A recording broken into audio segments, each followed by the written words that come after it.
அமெரிக்காவின் போர் நிறுத்த முன்மொழிவை ஈரான் நிராகரித்துள்ளது. பாகிஸ்தான் வழியாக வழங்கப்பட்ட 15 அம்ச அமெரிக்க அமைதி திட்டத்தை ஈரான் அதிகாரப்பூர்வமாக நிராகரித்து, போர் இழப்பீடு மற்றும் ஹோர்முஸ் நீரிணையில் அதன் இறையாண்மை அங்கீகாரம் கோரும் ஒரு மாற்று முன்மொழிவை வெளியிட்டுள்ளது.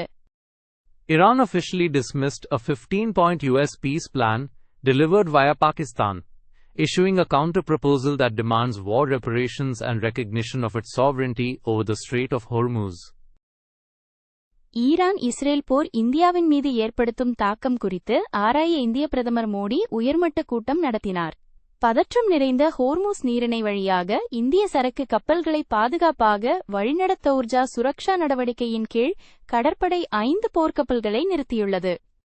Indian Prime Minister Modi held a high-level meeting to assess the impact of the Iran-Israel war on India. The Navy has deployed 5 warships under Operation Urja Suraksha to guide Indian cargo vessels safely through the troubled Strait of Hormuz. தற்போதைய எரிவாயு தட்டுப்பாட்டை சமாளிக்கும் நடவடிக்கையாக குழாய் மூலம் இயற்கை எரிவாயு (PNG) பெற தகுதியுடைய வீடுகள் அதற்கு மாற வேண்டும் என்றும் இல்லையெனில் LPG சிலிண்டர் விநியோகம் நிறுத்தப்படும் என்றும் இந்திய அரசு அறிவித்துள்ளது. To manage the ongoing fuel crisis, the Indian government has mandated that households which are eligible to pipe natural gas (PNG) must switch to it or face a cut-off of their LPG cylinder supply. இந்திய பங்கு சந்தைகள் இரண்டாவது நாளாக உயர்ந்தன. Sensex 1205 புள்ளிகள் உயர்ந்து 70273 ஆகவும், Nifty 50 23306 ஆகவும் நிறைவடைந்தன. மேற்கு ஆசியாவில் அமெரிக்கா தலைமையிலான போர் நிறுத்தம் குறித்த நம்பிக்கைகளால் இந்த ஏற்றம் உந்தப்பட்டது.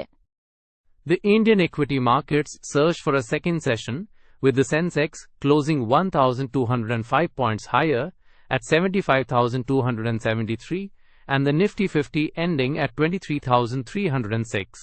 This rally was driven by hopes of a US-led ceasefire in West Asia.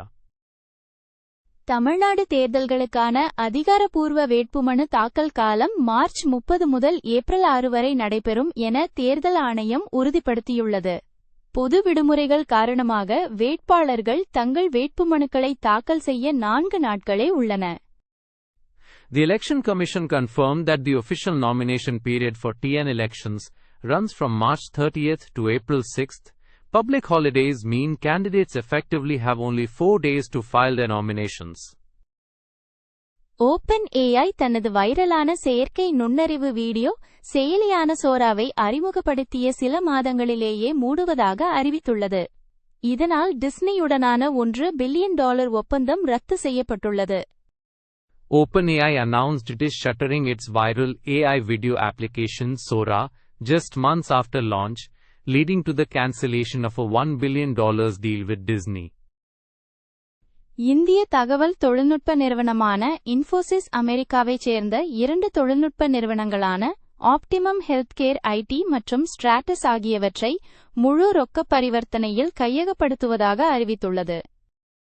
Indian IT giant Infosys announced the all-cash acquisition of 2 US-based technology firms, Optimum Healthcare IT and Stratus. Aditya Birla குழுமம் மற்றும் Blackstone குழுமத்தை உள்ளடக்கிய ஒரு கூட்டமைப்பு Royal Challengers Bengaluru RCB அணியை $1.78 billion என்ற சாதனை விலைக்கு வாங்கியுள்ளது. இதேபோல் அமெரிக்காவைச் சேர்ந்த வேறொரு கூட்டமைப்பு ராஜஸ்தான் ராயல்ஸ் அணியை $1.63 billion வாங்கியுள்ளது. A consortium including the Aditya Birla Group and Blackstone acquired the Royal Challengers Bengaluru RCB for a record $1.78 billion. Similarly, a US-based consortium acquired the Rajasthan Royals for $1.63 billion. செய்திகள் மூலமாக தொடர்ந்து ஆங்கிலம் பயில இந்த சேனலை like, share மற்றும் subscribe செய்யவும். Like, share and subscribe to this channel to continue learning English through news.